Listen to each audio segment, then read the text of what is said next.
हरे कृष्णा। आपका दिन शुभ और मंगलमय हो। प्रभु श्री हरि आपकी सभी मनोकामनाएं पूर्ण करे। आज आप सुनेंगे कार्तिक मास की आगे की कथा, साथ ही कार्तिक स्नान की कथा।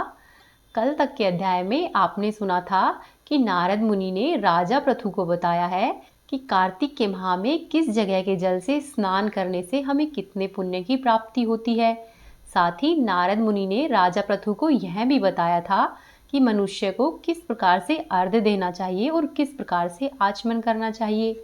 आज आप सुनेंगे इससे आगे की कथा। आज के अध्याय में आप जानेंगे कि कार्तिक व्रत करने वाले मनुष्य को किन नियमों का पालन करना चाहिए। तो आइए प्रभु श्री हरि के चरणों का ध्यान करते हुए हम आज की कथा शुरू करते हैं। नारद मुनि राजा पृथु से कहते हैं कि हे राजन, कार्तिक मास में व्रत करने वालों के नियमों का मैं संक्षेप में वर्णन करता हूँ।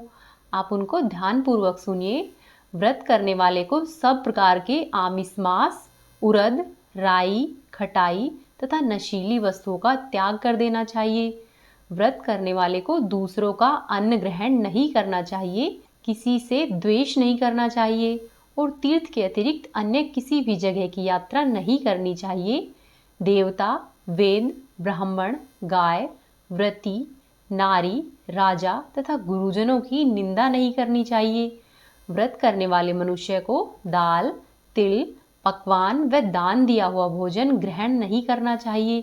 किसी की चुगली या फिर निंदा भी नहीं करनी चाहिए। किसी भी जीव का मांस नहीं छूना चाहिए। पान, कत्था, चूना, नींबू, मसूर, बासी तथा झूठे अन्न का भी प्रयोग नहीं करना चाहिए। हे राजन, गाय, बकरी तथा भैंस के अतिरिक्त किसी अन्य पशु का दूध नहीं पीना चाहिए। कांसे के पात्र में रखे हुए पंचगव्य, बहुत ही छोटे घड़े का पानी तथा केवल अपने लिए ही पका हुआ अन्न खाना चाहिए।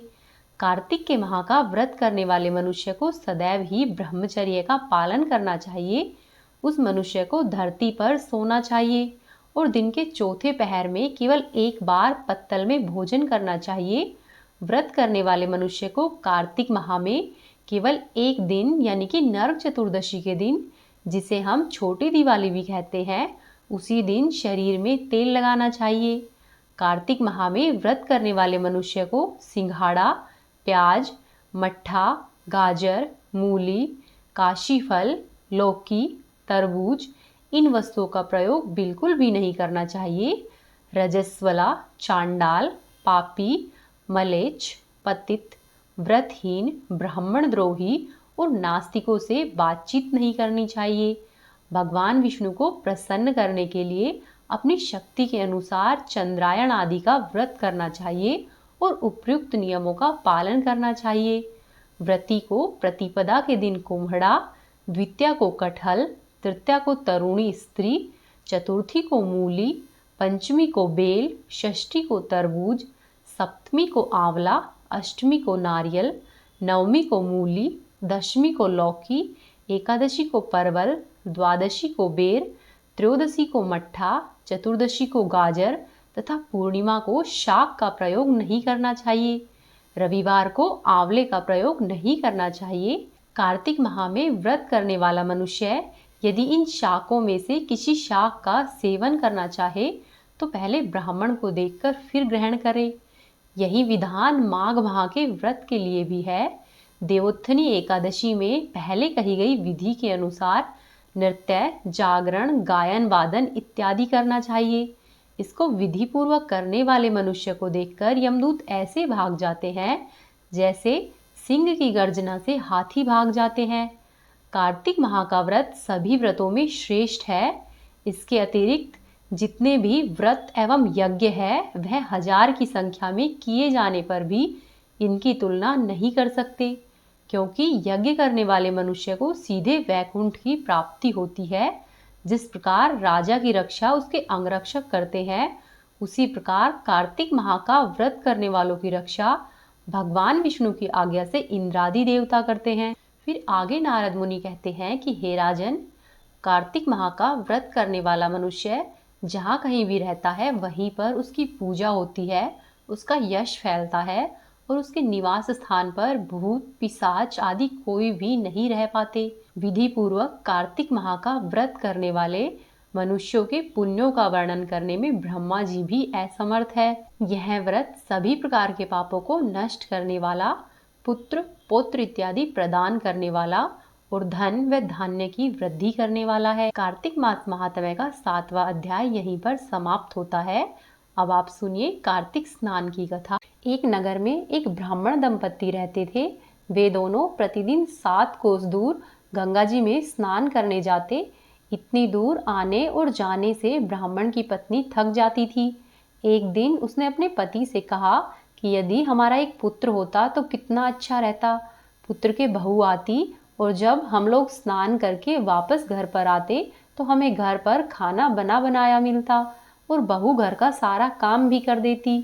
अपनी पत्नी की इस तरह की बातें सुनकर ब्राह्मण ने कहा कि तुमने बात तो सही की है, चलो मैं ऐसा करता हूँ, तुम्हारे लिए बहू ला देता हूँ। फिर ब्राह्मण ने ऐसा कहकर ब्रह्माणी से कहा कि एक पोटली में आटा डाल दो और उसमें कुछ मोहरे रख दो। ब्रह्माणी ने ब्राह्मण के कहे अनुसार ही एक पोटली में आटा डाल दिया और उस आटे के अंदर कुछ मोहरे डाल दी और पोटली बांधकर ब्राह्मण को दे दी। ब्राह्मण उस पोटली को लेकर घर से निकल लिया। ब्राह्मण चलते चलते एक नदी के किनारे पर पहुंच गया। वहां नदी के किनारे पर उस ब्राह्मण ने बहुत सी सुंदर लड़कियों को खेलते हुए देखा। वे लड़कियां रेत में घर बनाकर खेल रही थी। मिट्टी से बार बार घर को बनाती और बार बार तोड़ती। लेकिन उनमें से एक लड़की ने कहा कि मैं अपना घर नहीं बिगाड़ूंगी, मुझे तो रहने के लिए यही घर चाहिए। लड़की की बात सुनकर ब्राह्मण मन ही मन सोचने लगा कि बहू बनाने के लिए यह लड़की उचित है। जब वह लड़की खेलकर अपने घर को जाने लगी तो ब्राह्मण भी उसके पीछे पीछे उसके घर तक चला गया। वहां जाकर ब्राह्मण ने उस लड़की से कहा कि बेटी, कार्तिक का महीना चल रहा है, इसीलिए मैं किसी के घर पर खाना नहीं खाता। मैं अपने साथ आटा लेकर आया हूँ। तुम ऐसा करो, अपनी माता से पूछकर बताओ कि क्या वह मेरे लिए आटा छानकर 4 रोटियां बना देगी। यदि वह मेरा आटा छानकर रोटियां बनाएगी तो ही मैं रोटियां खाऊंगा। लड़की घर के अंदर गई और अपनी माँ को सारी बातें बताई। तब लड़की की माँ ने कहा कि ठीक है, जाकर ब्राह्मण देव से कह दो कि वह अपना आटा मुझे दे दे, मैं उससे रोटी बना दूंगी। फिर ब्राह्मण ने अपना आटा लड़की को दे दिया और लड़की ने वह आटा अपनी माँ को दिया। जब लड़की की माँ आटा छानने लगती है तो आटे में से कुछ मोहरे निकलती है।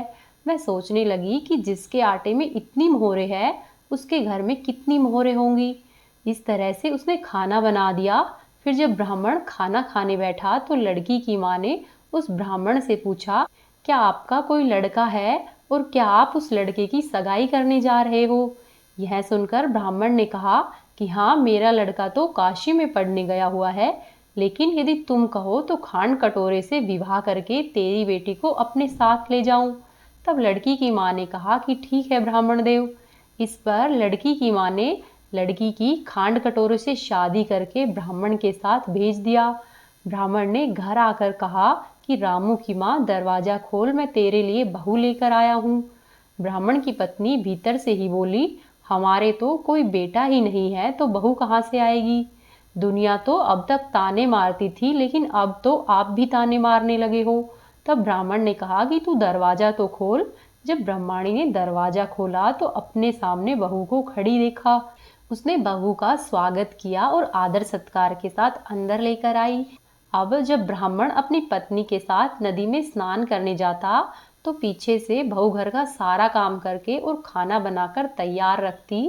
वह उनके कपड़े धोती और रात को उनके हाथ पैर भी दबाती थी। इस तरह से बहुत दिन बीत गए।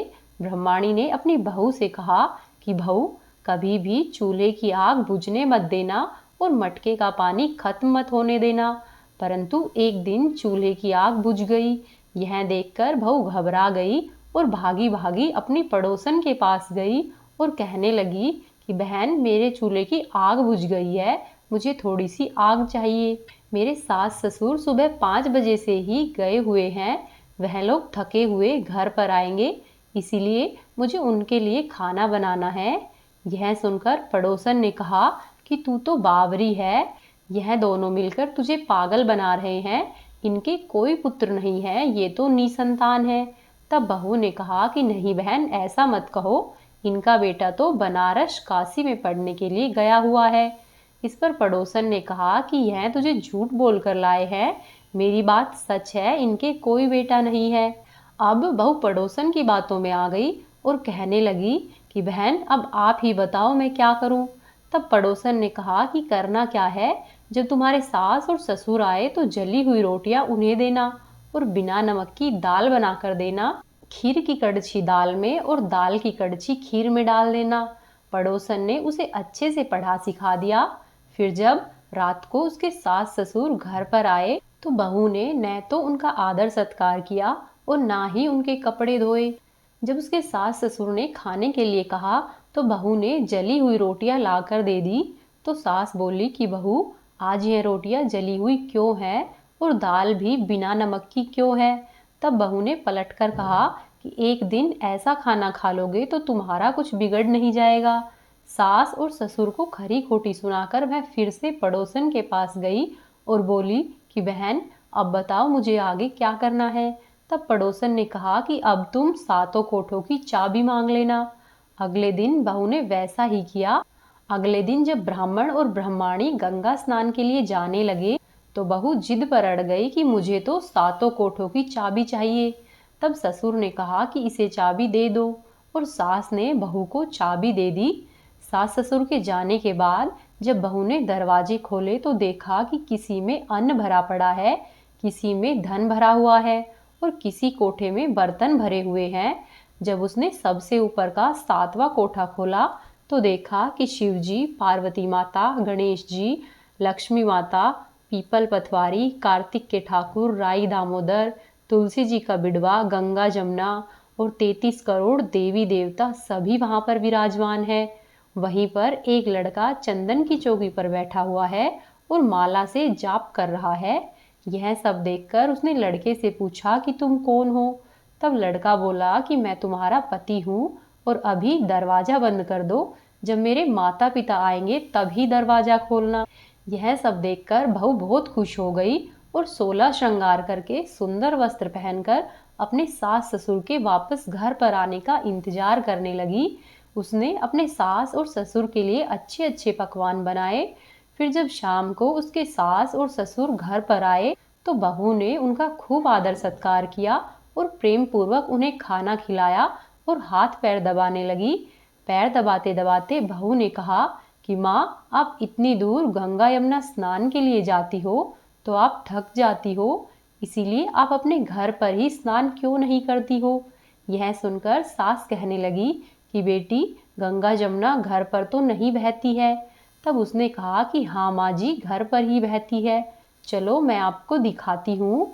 ऐसा कहकर बहू अपनी सास को लेकर उस सातवें कोठे के पास आ गई और जब बहू ने सातवां कोठा खोलकर दिखाया तो उसमें शिव जी, पार्वती जी, गणेश जी, लक्ष्मी जी, पीपल पथवारी, कार्तिक के ठाकुर, राई दामोदर, तुलसी जी का बिडवा और गंगा जमुना बह रही थी और 33 करोड़ देवी देवता वहां पर विराजमान थे।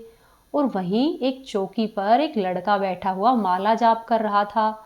माँ ने उसे देखकर पूछा कि बेटा तू कौन है। तब लड़का बोला कि माँ मैं तेरा बेटा हूँ। तब ब्रह्माणी ने पूछा कि तू कहाँ से आया है।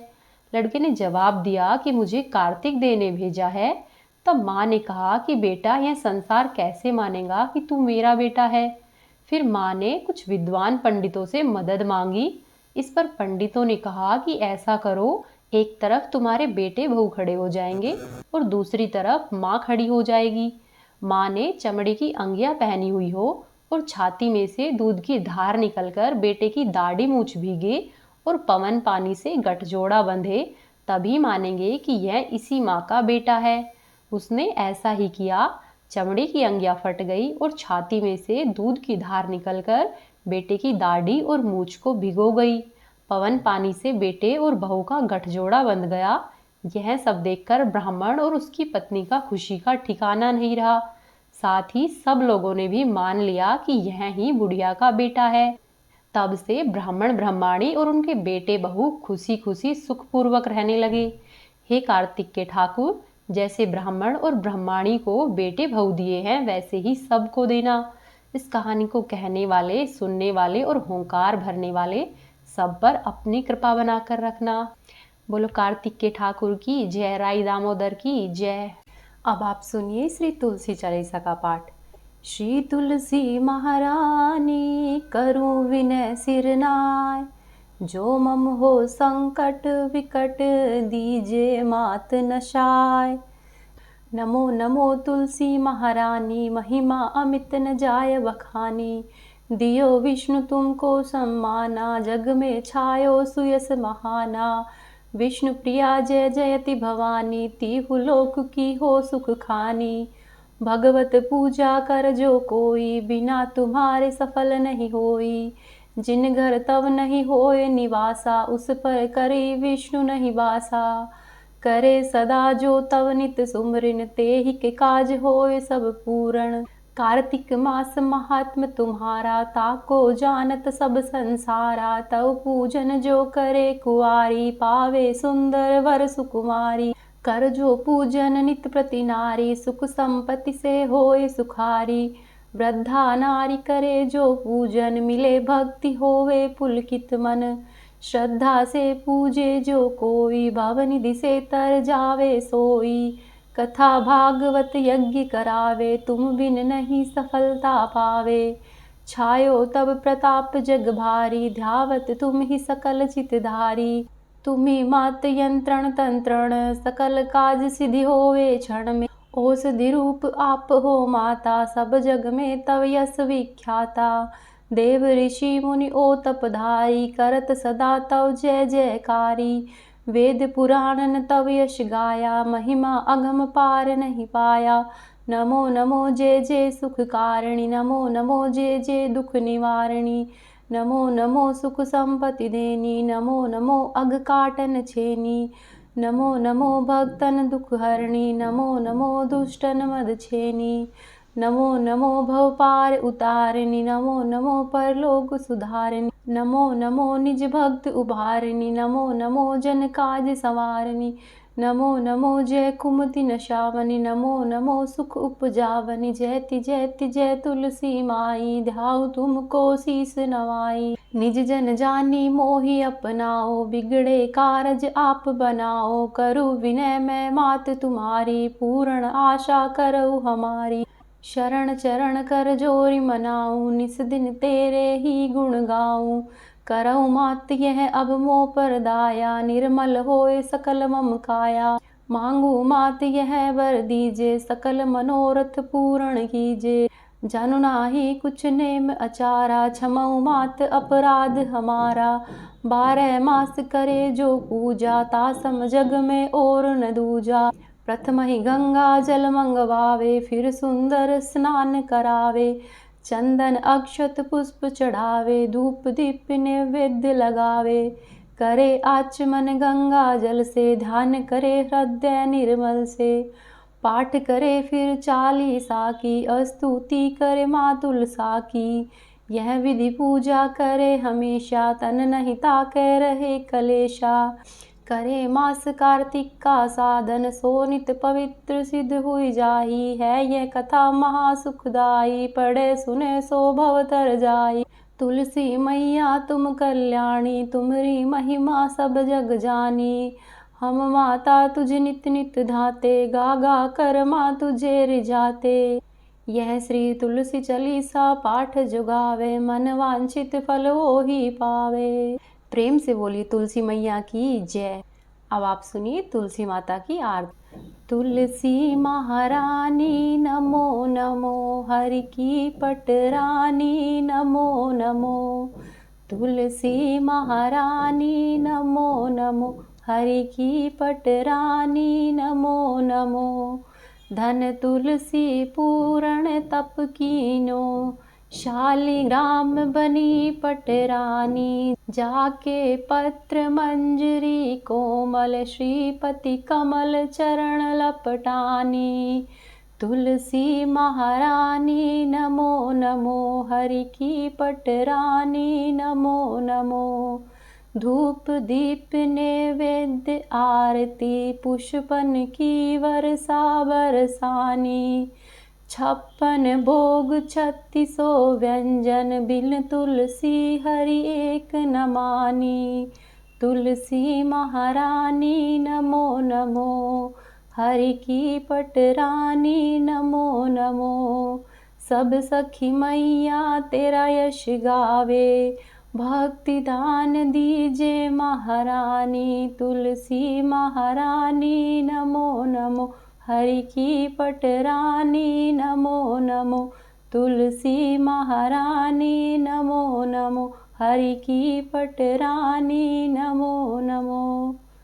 प्रेम से बोली तुलसी मैया की जय।